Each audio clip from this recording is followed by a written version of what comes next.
Hello and welcome to only IAS. आज हम बात करने वाले हैं एक ऐसे सवाल के बारे में जो हर नए एस्पिरेंट के मन में होता है। जो भी अपनी तैयारी शुरू करता है वो सबसे पहले अपने मन में कुछ सवाल लेकर आता है कि जीएस की तैयारी कैसे करनी है। इसके अलावा जो सबसे बड़ा और बहुत ही ज्यादा प्रेसिंग सवाल होता है वो होता है अपने ऑप्शनल का सिलेक्शन। सही मायने में देखें तो एक ऑप्शनल का सिलेक्शन अगर आपने हमारे टॉपर वीडियोस फॉलो किए हों तो आपको पता चलेगा आपको रैंक में ला सकता है या आपको रैंक से बाहर कर सकता है। हमारे बहुत से टॉपर्स हैं जिनसे हमने चर्चा की और उन्होंने हमें बताया कि गलत ऑप्शनल के चयन से उनको कितने अटेम्प्ट्स देने पड़े और कितने अटेम्प्ट्स के बाद उनका नाम लिंक जो लिस्ट है उसमें शुमार हुआ। इसीलिए समझ में आता है कि ऑप्शनल बहुत जरूरी है। जरा हम शुरू करें मार्किंग पैटर्न से। मार्क्स किस हिसाब से है मेंस के एग्जाम में ये जरा हम देख लें। अब देखिए यहां पर मार्क्स किस तरीके से हैं। हिंदी के लिए, इंग्लिश के लिए, अलग अलग सब्जेक्ट्स के लिए हैं और ये सारे सब्जेक्ट्स की तो हम पहले ही बात कर चुके हैं। आज हम बात करेंगे ऑप्शनल की चर्चा के बारे में। और ऑप्शनल की अगर हम चर्चा करें इसके पहले जैसा मैंने आपको बताया कि हमने मेंस की बात कर ली है, यह है प्रारंभ। ये शुरू हो रहा है 5 अप्रैल को हिंदी और इंग्लिश दोनों के छात्रों के लिए। अगर आपका मीडियम इंग्लिश है या हिंदी उससे कोई फर्क नहीं पड़ता, आपको कंप्लीट मटेरियल, कंप्लीट तैयारी यहां पर मिल जाएगी। और जिस तरीके से हम बिल्डिंग बनाते हैं, मैं हमेशा बिल्डिंग बनाने की बात इसीलिए करता हूं क्योंकि आप यह चीज बड़े आराम से समझ सकते हैं। बुनियाद बनाई जाएगी आपकी तैयारी की एनसीईआरटी से और धीरे धीरे आपकी बिल्डिंग तैयार होगी। हम आपको एनसीईआरटी उसके बाद जो रेफरेंस बुक्स हैं उन तक, फिर उसके बाद आगे बढ़ेंगे हम आंसर राइटिंग पे, करंट अफेयर का एनालिसिस कैसे करना है, ये सारी चीजें हम आपको समझाएंगे। फिर आपकी जो तैयारी है उसको टेस्ट भी करेंगे। और ये सब कहां होने वाला है? ये सब प्रारंभ में होने वाला है। जब आप अपना मेंस क्लियर कर लेंगे तो आपको इंटरव्यू में हमारी जरूरत पड़ेगी। डैफ कैसे भरना है, इंटरव्यू में सवाल कैसे आते हैं, क्या तैयारियां करना है, वो भी हम आपको सिखाएंगे। तो ये प्रारंभ याद रखें 5 अप्रैल को ये शुरू हो चुका है और ये दोनों माध्यमों में है। हिंदी और इंग्लिश दोनों के छात्र इसमें एनरोल कर सकते हैं। अगर आपके मन में कोई सवाल आए तो आप हमसे पूछ सकते हैं, फोन लगा के भी और हमारी ईमेल आईडी पे जाके भी। तो चर्चा को वापस पटरी पे लेके आते हैं। आप जानते हैं 2 प्रकार के ऑप्शनल होते हैं।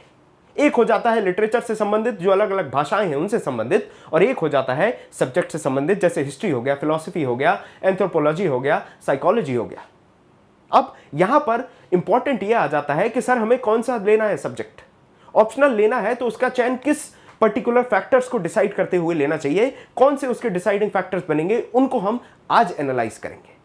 अगर आप वो फैक्टर्स को मार्क कर पाए, एक मार्किंग स्कीम तैयार कर लिया आपने, तो आप एक सही ऑप्शनल का चयन कर लेंगे। और इस बात का भरोसा माने, जितने भी हमारे टॉपर्स का वीडियो देखे हैं उनको पता चलेगा कि उनके खुद की जो व्यथा है, उनने जो गलतियां की वो हमें बताई है।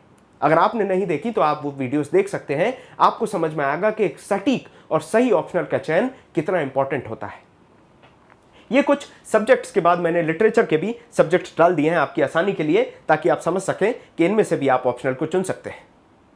अब दोनों में फर्क होता है, इसके बारे में भी बात करेंगे। और एक और चीज जिसके बारे में हम बात करेंगे, हम भेड़ चाल बहुत ज्यादा चलते हैं, हमें बड़ा पसंद आता है। अब ये क्यों पसंद आता है? क्योंकि हम सोचते हैं कि अगर सामने वाला चल रहा है उसका पीछा करते चलो, अपना रास्ता बनाने की जरूरत नहीं है, अपनी मेहनत करने की जरूरत नहीं है। Nobody is ready to take the road less traveled। यहां पर इसी बात को लेके मैं आपको एक बात बताना चाहता हूं कि ऐसे बहुत से लोग हैं जो ऐसा समझते हैं कि जो आईएएस एस्पिरेंट थे, जो आईएएस बन चुके हैं, उनने जो ऑप्शनल्स चयन किए, क्या हमें भी वही ऑप्शंस लेने चाहिए? यह सवाल जो है इसका जवाब मैं आपको देने वाला हूं, लेकिन ये जो सवाल है ये आप अपने मन में रखें। हम इसके ऊपर भी चर्चा करने वाले हैं और इसके साथ हम ये भी देखने वाले हैं कि ये परफॉर्मेंस ऑफ ऑप्शनल क्या होता है। अब ये ऑप्शनल का ट्रेंड होता है क्या? ये ऑप्शनल जो है उसका परफॉर्मेंस देखा जाता है क्या? तो क्या चीजें हैं ये, इसके बारे में बात करेंगे। जरा सा डेटा पे आप नजर डालेंगे। मैंने ये पूरा एक रफ एस्टिमेट तैयार किया है कि चुनिंदा सालों में किस तरीके से ऑप्शनल का चयन हुआ है। ज्योग्राफी में आप देखें तो 3000 के आसपास बच्चों ने ऑप्शनल लिया, जो जिनका सिलेक्शन हुआ है। उसके बाद हिस्ट्री को देखें, हिस्ट्री के बाद आप देखते हैं पब्लिक एडमिनिस्ट्रेशन। इस तरीके से तमाम सब्जेक्ट्स आपको मिलेंगे। लेकिन जब आप बात करते हैं दूसरे सब्जेक्ट्स की, जैसे लिटरेचर की, तो उसमें नंबर ऑफ स्टूडेंट्स कम मिलते हैं। अब नंबर ऑफ स्टूडेंट्स कम क्यों मिल रहे हैं? इसकी वजह क्या आपको लगता है? ट्रेंड है या फिर परफॉर्मेंस है, या फिर जो आईएएस एग्जाम लिख चुके हैं, जो पास कर चुके हैं, वो नहीं लेते लिटरेचर, इसीलिए आदमी नहीं ले रहे हैं। एस्पिरेंट्स क्यों नहीं ले रहे हैं? इनकी जो साइकी है इसको क्रैक करते हैं। और इसको क्रैक करने के सीधे सीधे तरीके हैं, आपको बताया जाए कि आखिर आपको एक सिलेक्शन करना है ऑप्शनल का तो वो कैसे करना है, कौन से की पॉइंट्स आपको ध्यान रखने हैं। सबसे पहले की पॉइंट की अगर हम बात करें तो हम यहां पर बात करेंगे कि आपका ग्रेजुएशन में बैकग्राउंड कैसा है। अगर आप इंजीनियर हैं तो आपको कैसे सब्जेक्ट्स लेने हैं। हो सकता है आप इंजीनियर हैं लेकिन आपने इंजीनियरिंग तो बिल्कुल हवा में निकाली। हो सकता है जो क्यूबीज आती हैं, जो Q&A की किताबें आती हैं, वो पढ़ के आपने अपनी इंजीनियरिंग निकाली है। क्या उस स्थिति में आपको ऑप्शनल इलेक्ट्रिकल इंजीनियरिंग या मैकेनिकल इंजीनियरिंग जैसी चीजें लेनी चाहिए? क्या फिजिक्स और मैथ्स लेनी चाहिए जो आपको आती नहीं है? तो इस चीज को आप कंसिडर करेंगे। साथ में आपको यह भी देखना है कि ऑप्शनल सब्जेक्ट जो है वो आपका इंटरेस्ट का है या नहीं। हो सकता है कि आप जो ऑप्शनल ले लें उसमें आपका इंटरेस्ट ही नहीं आता। अब आप फिलॉसफी ले लें लेकिन आपको फिलोसॉफिकल बातें बाउंसर की तरह लगती हैं, तो क्या आप उसको जस्टिफाई कर पाएंगे? बिल्कुल नहीं कर पाएंगे। एक और फैक्टर की जो मैं बात करना चाहता हूं वो ये करना चाहूंगा कि सब्जेक्ट जो है उसके नोट्स अवेलेबल हैं या नहीं। आपको एक पर्टिकुलर टॉपर इंटरव्यू है जिसमें बात करी गई है कि स्टूडेंट 6th अटेम्प्ट में अपनी लिस्ट में नाम ला पा रहा है। रीजन सिर्फ यह था कि जो उन्होंने ऑप्शनल चयन किया था उसका मटेरियल उनको हिंदी में नहीं मिल रहा था। मटेरियल हिंदी में नहीं है, हिंदी में नहीं है तो उनका अधिकांश समय जाता था उसका अनुवाद करने में, उसका ट्रांसलेशन करने में, हिंदी टू इंग्लिश। जब वो इंग्लिश में करेंगे, उसको इंग्लिश में पढ़ेंगे, उसको हिंदी में ट्रांसफर करेंगे, तब जाके वो अपनी तैयारी कर रहे थे। और जिस वजह से उनको 6 साल लग गए, 6 अटेम्प्ट लग गए लिस्ट में नाम बनाने में। इसके अलावा अब जैसे मैंने बात करी कि उनके पास नोट्स नहीं थे या मेंटोरशिप नहीं थी या गाइडेंस नहीं थी, तो यह भी एक इंपॉर्टेंट फैक्टर बन जाता है कि क्या आपके पास गाइडेंस है। मैं आपसे उम्मीद करता हूं कि आप एक पेन कॉपी के साथ बैठे हैं और जहां पर भी मैं गोला मार रहा हूं कोशिश करें वो पॉइंट्स आप लिख लें ताकि आप अच्छे ऑप्शनल का एक सही डिसीजन ले पाएं। सही ऑप्शनल के लिए आपको गाइडेंस की, स्टडी मटेरियल की बहुत ज्यादा जरूरत पड़ती है और इसीलिए हम आपको बताना चाहेंगे कि पॉलिटिकल साइंस PSIR जो है, इसके साथ में सोशियोलॉजी के बैचेस ऑप्शनल के ओनली आईएस में चल रहे हैं। इसके अलावा हम geography, public administration, anthropology, psychology, history, इसके भी बैचेस बहुत जल्दी चालू करने वाले हैं। तो गाइडेंस की तो आप परेशानी नहीं होने वाली। आप देश के किसी भी कोने में बैठकर अपने मन का ऑप्शनल चुन के तैयारी कर पाएंगे। अब इसके बाद बात आती है ये वाइडर पर्सपेक्टिव की। सर ये वाइडर पर्सपेक्टिव क्या है? ये गहरा नजरिया आपको देखना है, वाइड एंगल से देखना। तो ये क्या है, आखिर ये किस चीज की बात करी जा रही है? ये सवाल है उस चीज का कि लिटरेचर में जो 1000 बच्चों ने लिटरेचर लिया ना, 1000 के आसपास, यहां पर उस चीज का जवाब है। आप लीजिए एग्जांपल हिस्ट्री का। आप हिस्ट्री को ऑप्शनल लेते हैं तो आप देखिए आपका पेपर 1 जो है जीएस का, उसमें हिस्ट्री आती है, मेडिवल आती है, मॉडर्न आती है, एंशिएंट आती है। अब आपको वो नहीं पढ़नी। आप यहां से अगर हिस्ट्री ऑप्शन लेते हैं तो उसका जो सब्जेक्ट है, जो ऑप्शनल है, उसकी इतनी मार रहेगी कि वो हिस्ट्री को आपके मेंस पेपर में कवर कर पाएगा। लेकिन अगर आप लिटरेचर लेते हैं तो लिटरेचर के साथ दिक्कत सिर्फ इतनी है कि वो आपको कहीं काम नहीं देने वाली। अगर वो कहीं काम नहीं देगा तो वहां आप मेहनत तो कर रहे हैं लेकिन उस मेहनत का जो आउटपुट है वो कम है in comparison to taking main subjects. आप फिलॉसफी ले लीजिए तो आपको एथिक्स में काम आ जाएगी फिलॉसफी, आप किसी फिलोसोफर को कोट कर दीजिए, या फिर ऐसे राइटिंग में काम आ जाएगी, आप किसी ऐसे में फिलोसोफर को कोट कर दें। आजकल तो ऐसे ऐसे आते हैं कि जिसमें किसी एक फिलोसोफर की लाइन लिखी होगी, अब उसके ऊपर पूरा ऐसे लिखना है, तो उसके लिए फिलॉसफी भी काम आ गई। लेकिन लिटरेचर के साथ ये शॉर्टकमिंग है, तो ये भी हमें समझ के चलना है जो सब्जेक्ट हम चूज करते हैं उसकी मार कितनी चौड़ी है, कितनी बड़ी है, वाइडर पर्सपेक्टिव है या नहीं, उसका अप्रोच कितना है, उसका एरिया ऑफ इन्फ्लुएंस कितना बड़ा है। इसके बाद बात आती है कि आपके पास टाइम कितना है। रिसेंटली आपको पता होगा हमने एक वीडियो बनाया था जिसमें हमने बात की थी कि जो वर्किंग प्रोफेशनल्स हैं उनके पास कंपैरेटिवली टाइम कम है, उसके बावजूद वो अपनी तैयारी कैसे कर सकते हैं।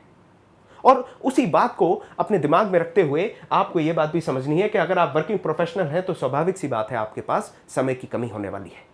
उस समय आप ऐसे ऑप्शनल का चुनाव करें जिसका जो सिलेबस है वो कंपैरेटिवली कम हो। कम होने से मतलब मेरा यह है कि जिसमें करंट वाला पोर्शन कम हो ताकि आपको कवर करने में दिक्कत ना हो। इवन दो सिलेबस अगर कम होने वाला है तो आप उसके मल्टीपल रिविजन्स कर पाएंगे, लेकिन उसके सवाल उस हिसाब से पूछे जाते हैं।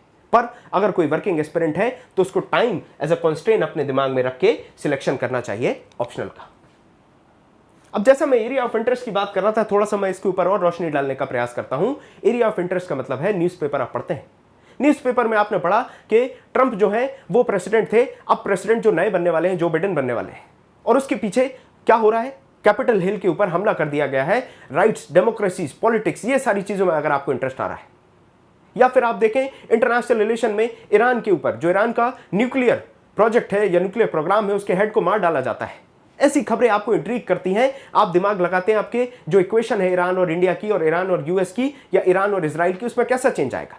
तो आपको ऑप्शनल में PSIR लेना चाहिए, जिसमें आप बात करेंगे political science and international relation की। अगर आपका फिलोसफिकल इंटरेस्ट है किसी चीज में तो आप फिलोसफी लेंगे।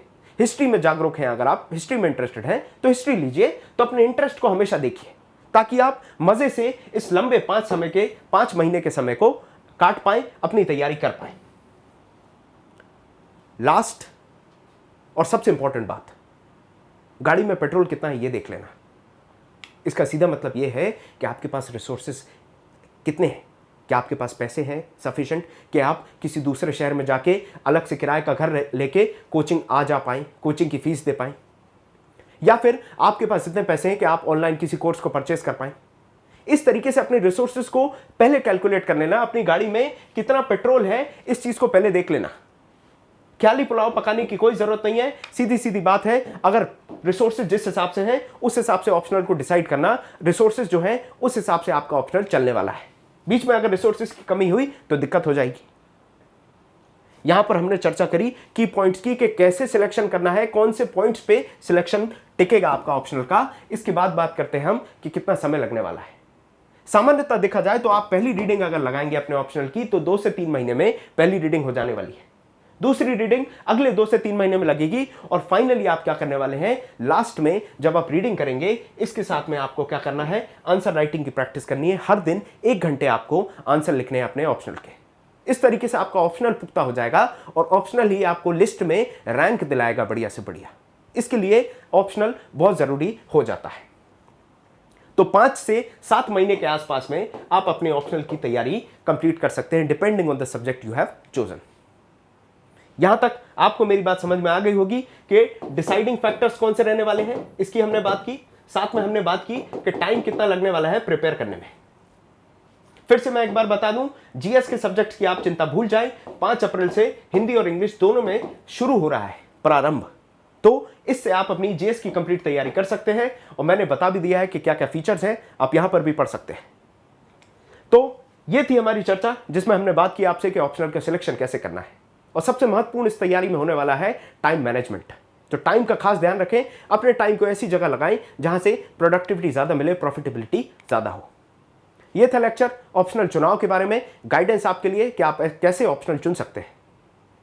लेक्चर को यहीं पर समाप्त करते हैं, मिलते हैं आपसे अगली चर्चा में। तब तक के लिए बहुत बहुत धन्यवाद। ओनली आइज के साथ बने रहिए। Thank you for watching.